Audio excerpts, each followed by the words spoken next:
ಎಲ್ರಿಗೂ ನಮಸ್ಕಾರ. ನೀವು ಬೆಳಗ್ಗೆ ಎದ್ದ ತಕ್ಷಣ ಖಾಲಿ ಹೊಟ್ಟೆಯಲ್ಲಿ ನೀರ್ ಕುಡಿತೀರಾ? ಅಥವಾ ಅದು ಆರೋಗ್ಯಕ್ಕೆ ಒಳ್ಳೇದು ಎಂದು ಯಾರಾದ್ರೂ ಹೇಳಿದ್ರಿಂದ ಕುಡಿಯಲು ಆರಂಭಿಸಿದ್ದೀರಾ? ಆದ್ರೆ ಇದ್ರಿಂದ ನಿಜವಾಗಿಯೂ ಆರೋಗ್ಯಕ್ಕೆ ಲಾಭವಿದೆಯೇ? ಅಥವಾ ಇದು ಕೇವಲ ಒಂದು ನಂಬಿಕೆಯೇ? ಇಂದು ವಿಜ್ಞಾನ ಏನು ಹೇಳುತ್ತದೆ ಎಂದು ತಿಳಿದುಕೊಳ್ಳೋಣ. ಮೊದಲು ಒಂದು ವಿಷಯವನ್ನು ಅರ್ಥಮಾಡಿಕೊಳ್ಳಬೇಕು. ರಾತ್ರಿ ಮಲಗಿರುವಾಗ ನಾವು ಸುಮಾರು 6ರಿಂದ 8 ಗಂಟೆಗಳ ಕಾಲ ನೀರು ಕುಡಿಯುವುದಿಲ್ಲ. ಈ ಸಮಯದಲ್ಲಿ ಉಸಿರಾಟ, ಬೆವರು ಮತ್ತು ಇತರ ದೈಹಿಕ ಕ್ರಿಯೆಗಳ ಮೂಲಕ ದೇಹ ಸ್ವಲ್ಪ ನೀರನ್ನು ಕರೆದುಕೊಳ್ಳುತ್ತದೆ.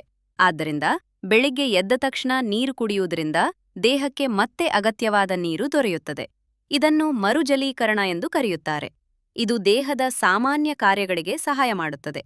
ಇನ್ನೊಂದು ಲಾಭವೇನೆಂದರೆ, ಸಾಕಷ್ಟು ನೀರು ಕುಡಿಯುವುದರಿಂದ ಮೂತ್ರಪಿಂಡಗಳು ಸರಿಯಾಗಿ ಕಾರ್ಯನಿರ್ವಹಿಸಲು ಸಹಾಯವಾಗುತ್ತದೆ.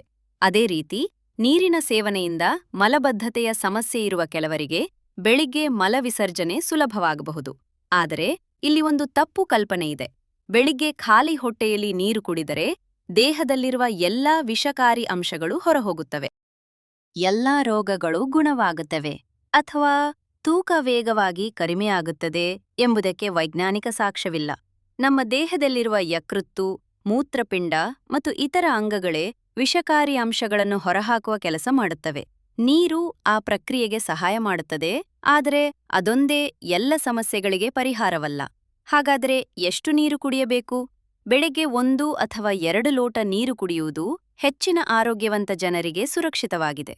ಆದರೆ ಒಂದೇ ಸಲ ಅತಿಯಾಗಿ ನೀರು ಕುಡಿಯುವ ಅಗತ್ಯವಿಲ್ಲ. ಒಟ್ಟಾರೆ ದಿನವಿಡೀ ಬಾಯಾರಿಕೆ, ಹವಾಮಾನ, ವ್ಯಾಯಾಮ ಮತ್ತು ಆರೋಗ್ಯದ ಸ್ಥಿತಿಗೆ ಅನುಗುಣವಾಗಿ ಸಾಕಷ್ಟು ನೀರು ಕುಡಿಯುವುದು ಮುಖ್ಯ.